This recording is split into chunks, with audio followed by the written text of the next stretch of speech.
હસતા મુખડે જાજો રે, હસતા મુખડે જાજો રે, દ્વારે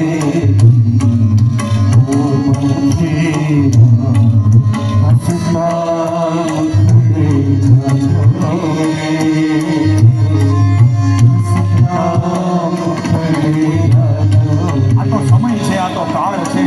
કાળને કોઈ ઊભું ન રાખી શકે, સમયને કોઈ ઊભું ન રાખી શકે. ને કરે હજી આપણને એમ થાય કે આ 7 દિવસ કેમ પૂરા થઈ ગયા, હજી આગળ હાલે તો સારું.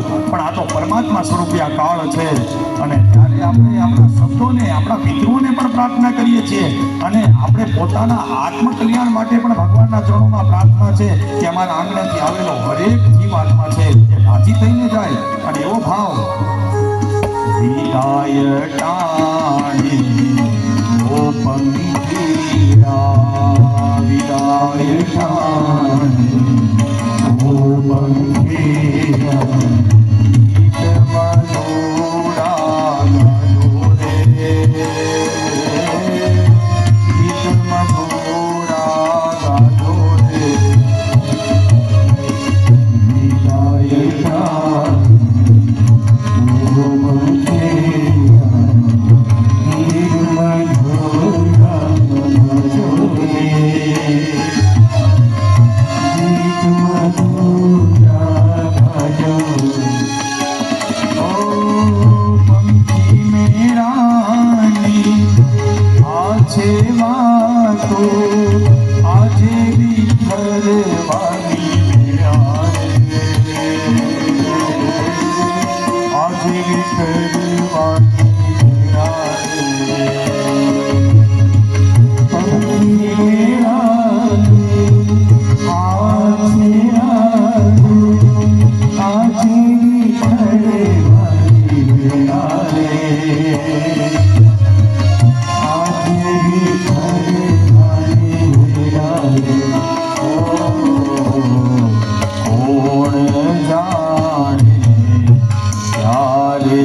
કદાચ કાંઈ આ જગતની અંદર દ્રવ્ય ભેગું આવશે કે નહીં આવે. આપણને ખબર છે ધનાની ભૂમો ગમે એવા કર્મ કર્યા હશે એ સારા ને નરસા કર્મ સાથે આવવાના છે, પણ આ જગતની અંદર કંઈ યાદ રહેશે ને તો એક જ વસ્તુ યાદ રહેશે, અને એ યાદ રાખવા માટે એક હું ને તમે હોઈએ કે કોઈ પણ વ્યક્તિની સાથે આપણે એમની યાદોને જો જોડવી હોય તો એ એવી જ યાદો આપણને એ વ્યક્તિની યાદ અપાવીને હૃદયમાં એમના પ્રત્યેની લાગણી અનુભવાય કે જે યાદોએ આપણે પ્રેમ અને ભાવથી રહ્યા હોય ને એ જ યાદો છે એ વ્યક્તિ પ્રત્યેની લાગણી અનુભવે.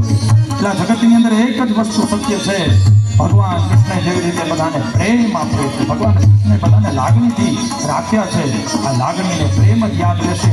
બાકી બધું તો ગૌણ વસ્તુ છે, આ દ્રવ્યની લેતી દેતી ને એ બધું ગૌણ વસ્તુ છે, અને આ વાત માત્ર ને માત્ર જે ભક્તો હોય ભગવાનના પરમાત્માના એ જ સમજી શકે. અને એટલા માટે સબસે ઊંચી પ્રેમ સગાઈ, સબસે ઊંચી પ્રેમ સગાઈ, વાણી થમતી ધારો રે, વાણી થમતી ધારો રે, સબસે ઊંચી પ્રેમ સગાઈ, વાણી થમતી ધારો રે, વાણી થમતી ધારો રે. અજ્ઞાનીઓ યાદી સમજે, અજ્ઞાનીઓ યાદી સમજે, મસ્તીનો જનની આવ્યા રે,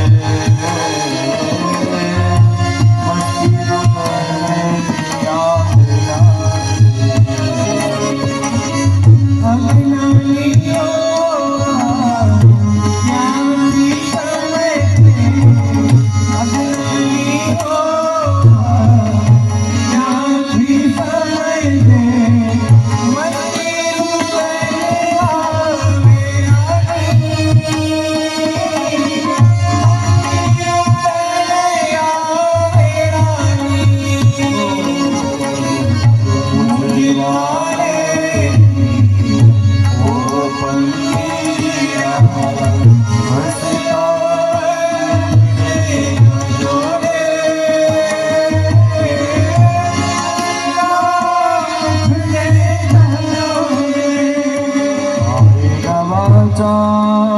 मन सेंद्रिये देवा बुद्ध्यात्मनावा प्रकृति स्वभाव